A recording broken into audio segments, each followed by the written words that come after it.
Okay, how you doing? I'm glad you're here. Thank you for your practice. I'm finally going to start. Done all the preparations after the 3000 Realms series. Throwing in some other videos in there on realms, on the method, the Lotus Sutra method or the Lotus method. And so now we're going to dive into this collection of Goshos in Nichiren's, translated words, and we'll make sense of it as we go. On the Mandala and the Gohonzon. And in translations and in common parlance and intentionally by some groups and leaders, supposed teachers, the difference between those two things is quite muddy. And so I thought it was necessary to take a look at Nichiren's own words about these things and see if we can't identify a very clear difference, yeah? So I start with the Gosho where the distinguishing merits of both are easily confused, and this is the first printing of this. It's my artist proof of this book, and I may, as we discuss it, find things that I need to address. So it's not perfect, but it is a foundation for us to start discussing this important difference, yeah? Now, this Gosho is called, this translation of the title is called offering meditations to the mandala of the wonderful and difficult to understand law. And right off the bat, I'll tell you, there are translations of this title that use the word prayers, which we don't do in Buddhism, and the words worship, which we don't do in Buddhism. We don't worship in Buddhism. We manifest. Profoundly different word, isn't it? To worship is to ask of from outside of ourselves. And what does Nichiren say about Gohonzon, our adored Buddhahood? It doesn't exist anywhere outside ourselves. It's within our mortal flesh. That's exactly what he says. So when you do something, do you pray for the hammer to hit the nail? Do you worship the hammer hitting the nail? No, you do it. You grab the hammer and you drive the nail. That's you doing it. That's manifesting. The nail's going in the board and I'm using this hammer to do it.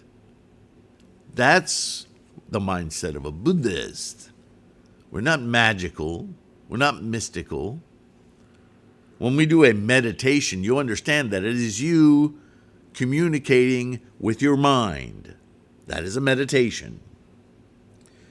And we do it to the mandala, that scroll behind me, of the wonderful and difficult to understand law. What is the wonderful and difficult to understand law? It's Gohonzon. It's Buddha-ness. This is like the description of the portal.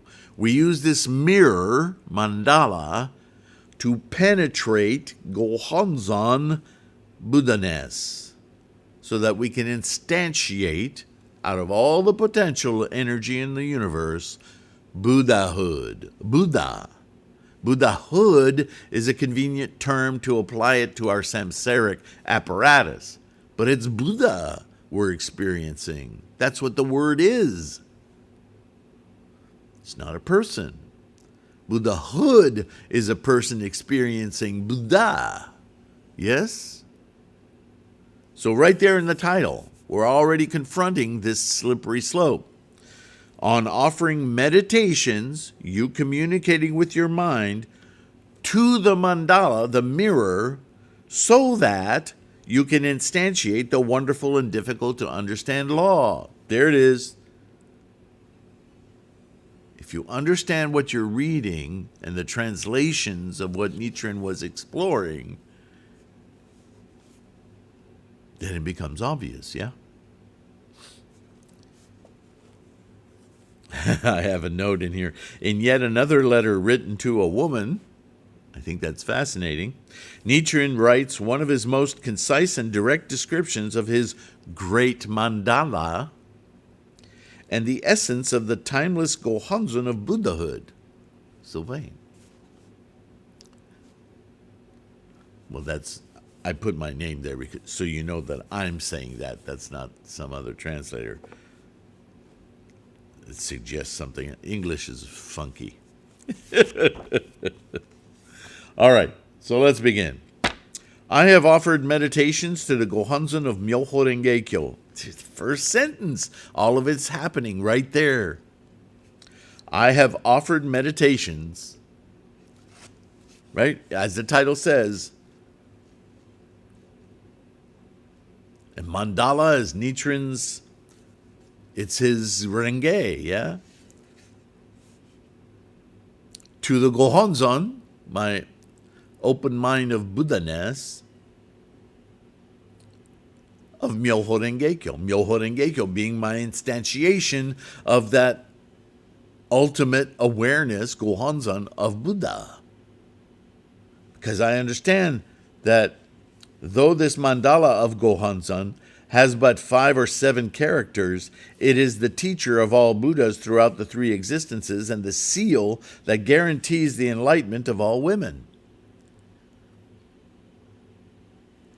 Appreciate that for a moment. Nichiren is speaking to a woman, already a dicey proposition in medieval Japan. Ladies, pay attention. Guys, appreciate. There is no difference between your mind and theirs, yours and theirs, ours and theirs. Mind is mind. It has no sex. Right? Sex is one of our great obstacles in life because it's so monkey mind distracting. That's a samsaric reality. We don't need to cast it aside, but we do need to stop paying attention to it when we're considering the potential of mind. So here Nichiren is telling this woman, your mind is no different from mine, Nichiren's, or any man or other. Mind is mind. Mind, all mind, has Gohonzon portal potential to instantiate Buddha. It will be a lamp in the darkness of the road to the next world and a fine horse to carry you over the mountains of death. Birth, death, moment to moment.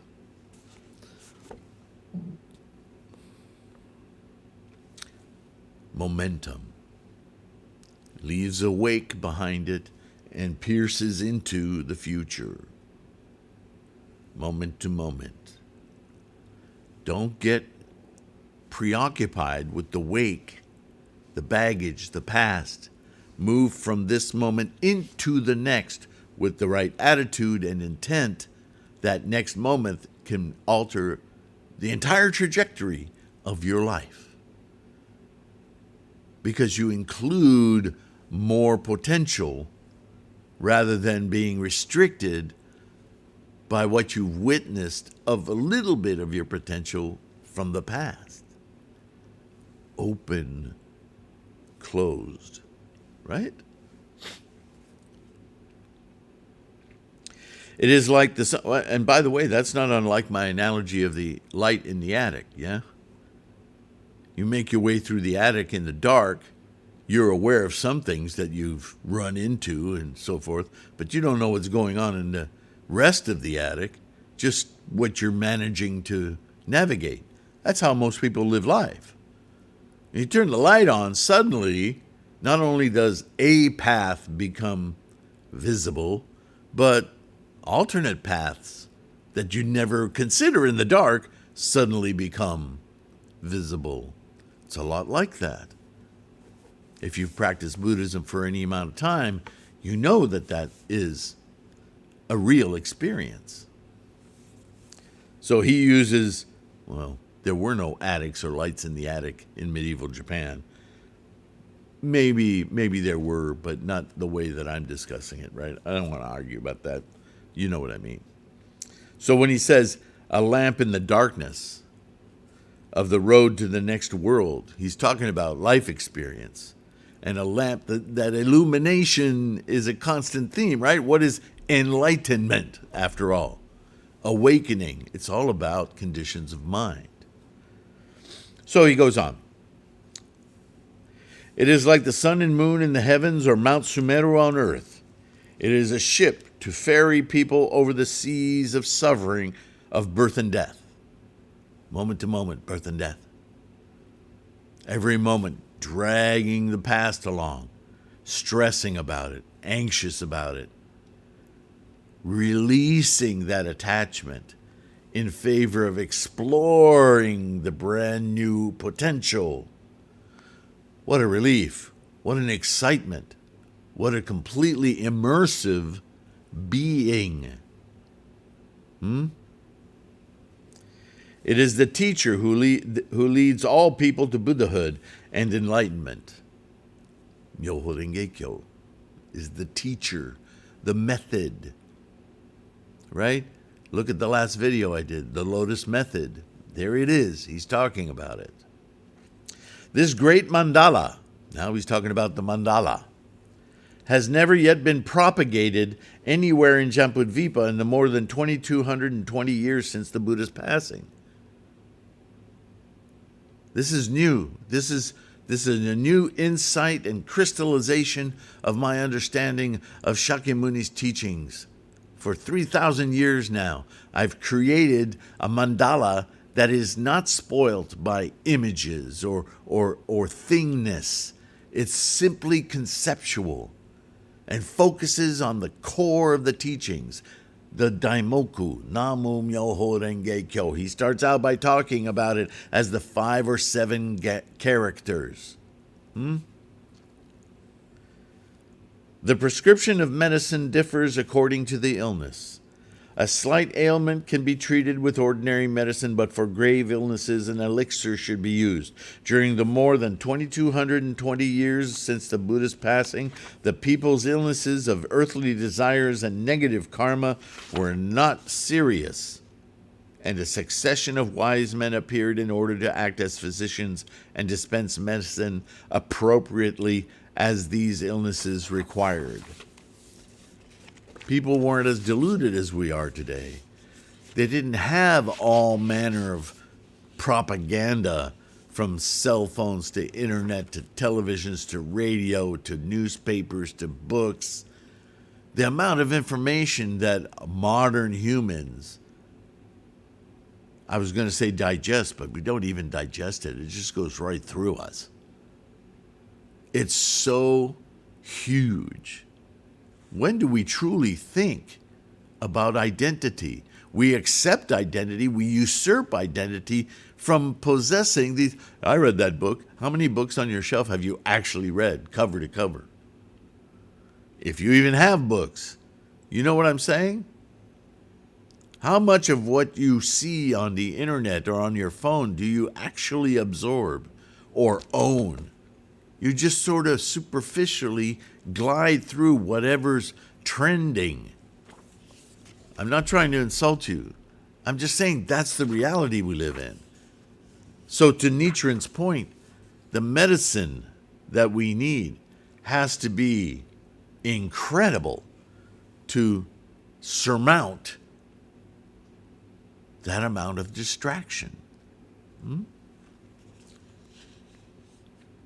These men came from the Dharma Analysis Treasury School, the Establishment of Truth School, the Precepts, the Dharma Characteristics, and 3 Treatises School, as well as the True Word, Flower Garland, Tendai, Pure Land, and Zen schools.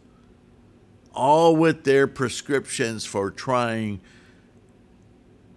to get people's minds to enlightened, to awaken, to the actual experience of the engine of life. Each of these schools prescribed its own medicine. For example, the Flower Garland School set forth the principle of the 6 forms and the 10 mysteries. The 3 treatises schools advocated the middle path of the 8 negations. The Dharma characteristics school stressed the perception that all phenomena derive from consciousness only. The precept school upheld the 250 precepts. Of course, it's the precept school. If you just follow all the rules, you'll get it. Eventually, you'll get what your life is really about. Maybe that worked 1,000 years ago, but no longer. The Pure Land School invoked the name of Amida Buddha. Amitabha Buddha. A lot of people in the world still do that. The Nembutsu, we call them, yeah? It's so sad because they've already resigned themselves to a life of suffering, calling out the name of Amida Buddha so that when they die and leave this world, they'll go to a better place. My goodness, that's religion. That's not Buddhism. Buddhism's about living this life well. Read the story of Siddhartha before he became enlightened. That's all he wanted to do. There has to be a way, he thought to himself, to live this life free of all that pain and stress and anxiety. It was about pragmatism, this life, not maybe when I die I'll go to a better place. Gosh, what kind of foolishness is that? That's infantile. Anyway, maybe that kind of thinking was right. Look, it worked for thousands of years with the pharaohs in Egypt, right? This idea that you might go to a good place was enough for people to live better in this life. But no more. We don't think that way. Everything's about escape. That's not living this life. That's banking on something that doesn't exist. That's religion, right? And Buddhism is not that. The Zen school expounded the, quote, perceiving one's true nature and attaining Buddhahood, end quote. Tantalizing, isn't it? Intellectual, but experiential? I don't know. The True Word School propounded the meditation on the 5 elements, and the Tendai School taught the doctrine of the 3,000 realms in the single thought moment of life. A very evolved perception of the engine of life that Nichiren uses and identifies in the Threefold Lotus Sutra, which Tendai did before him. But the implementation of it, the instantiation of it, that was missing. Now, however, we have entered the latter day of the law, and the medicines of these various schools no longer cure the people's illnesses. They don't work. The distractions of the everyday life are far more overwhelming than they ever used to be. The threat to life is immediate, right now. Moreover, all the Japanese have become ichantikas and people of grave slander because they just practice these ritualistic things without any real aim. They're just hoping, they're praying. They've turned Buddhism into religion. That is not what Shakyamuni taught, and Nichiren can't stand it. Their offense is even worse than that of killing one's father or mother, fomenting a rebellion, or causing a Buddha to bleed.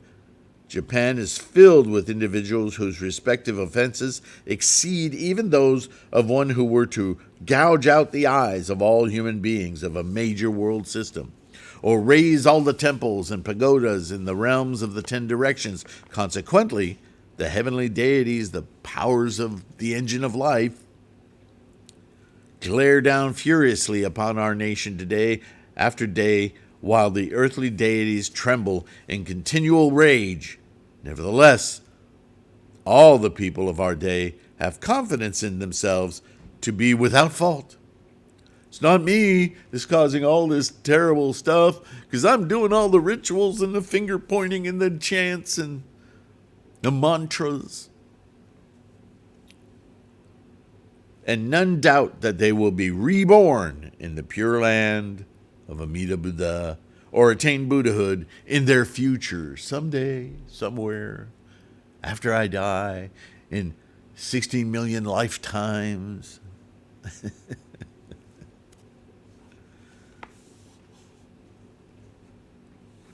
The blind cannot see or know the shining sun, and someone who is sound asleep will not feel an earthquake that is reverberating like a great drum.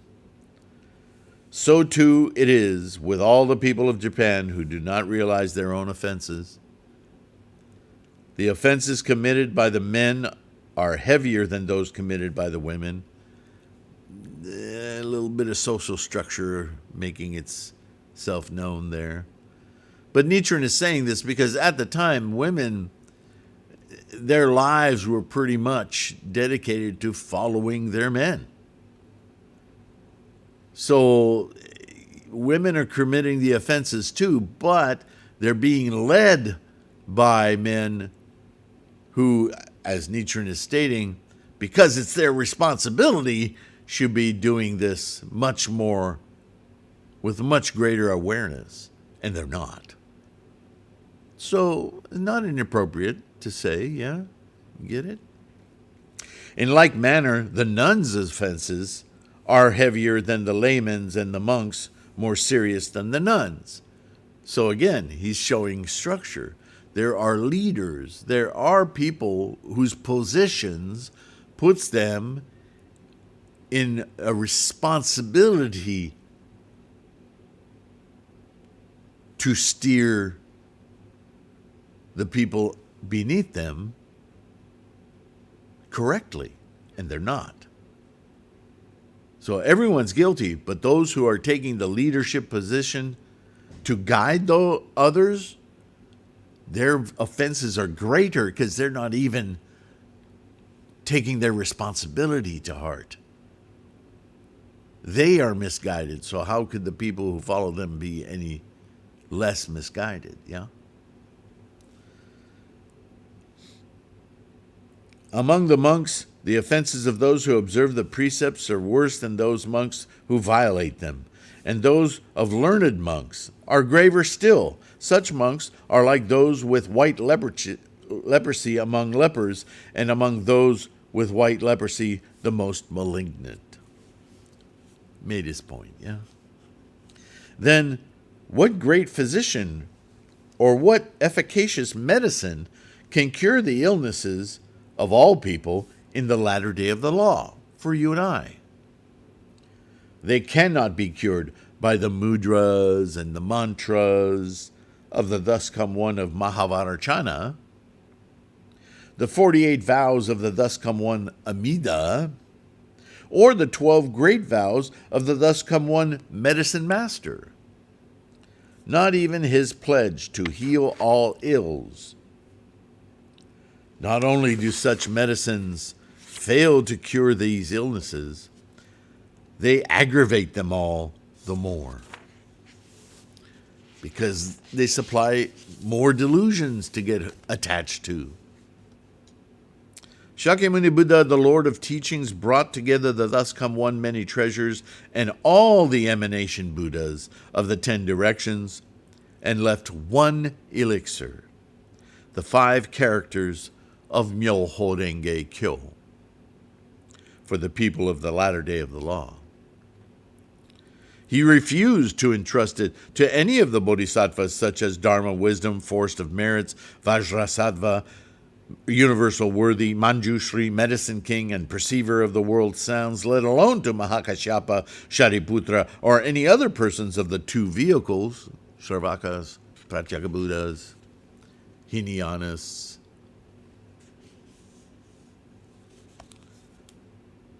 Rather, there were 4 great bodhisattvas, including superior practices, who had been disciples of the Thus Come One Shakyamuni since he first attained Buddhahood numberless major world systems dust particle kalpas ago, beginningless time. Not even for a moment had they ever forgotten the Buddha. Shakyamuni summoned these great bodhisattvas, the bodhisattvas of the earth, from beneath the earth, and transferred Myoho Renge Kyo to them. Who are these bodhisattvas from beneath the earth? That's you and I. That's a statement of future bodhisattvas.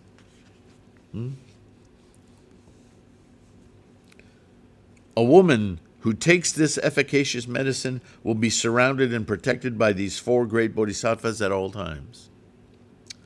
When she rises to her feet, so too will the bodhisattvas. And when she walks along the road, they will also do the same. She and they will be as inseparable as a body and its shadow, as a fish and water, as a voice and its echo, or as the moon and its light. Should these four great bodhisattvas desert the woman who chants Namu Myoho Renge Kyo, they would incur the wrath of Shakyamuni, many treasures, and the emanation Buddhas of the 10 directions.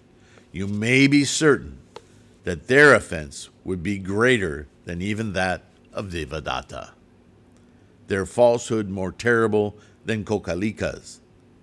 How reassuring, how encouraging. Namo Myoho Renge Kyo, Namo Myoho Renge Kyo. So that kicks off our book on Nichiren, on the Mandala and Gohonzon. Do you see they identified with words as well as they're captured here in this English translation? He used all these words independently because they're separate things.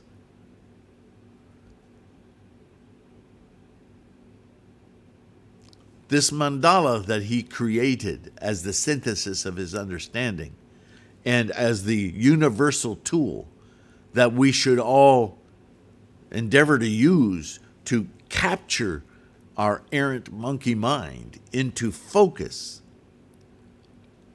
to penetrate the mind, the Gohonzon mind, to go to Honzon, if you will, can do that, in order to perceive the totality, not the history, but the totality of potential available to us, the instantiation of all life, of all potential. That is Gohonzon. That is that Renge moment of liberated from the attachments and boundaries that we've set for ourselves somehow from misunderstanding the process of life. We bound ourselves. The Buddhism is about unbounding yourself. I hope that's coming across. Thank you for being here. Thank you for listening. Please like and subscribe, if only to grow the Sangha. Certainly, if you enjoyed it, of course. But understand that there's a great deal of meaning to your subscribing. It's not about adding numbers for us. It's about this resource creeping up the results charts in the algorithms of YouTube. So that's Bodhisattva work. Thank you. Right? Look at the threefoldlotus.com site. Go to the core study materials. Look at the ebooks. They're very easily attainable there without shipping or anything. They're as affordable as I could make them for the benefit of the Sangha. Buy the print books if you can. Whatever works for you. As well as to download the free audio podcasts. And listen, they're the audio transcriptions. They're the audio, how do you say it? Extracted from these videos. So they're identical. But you can listen rather than watch. Or use different medium to listen. Blah, blah, blah, blah. Too many words. Anyway. the Mandala site. The ebooks page has digital mandalas you can download. I don't know any way I can make this practice easier, not only to enter, but to build confidence, to keep your practice strong. And in that regard, please take care of your health. Keep practicing every day, and I'll see you in the next one, all right? Thank you. Bye for now.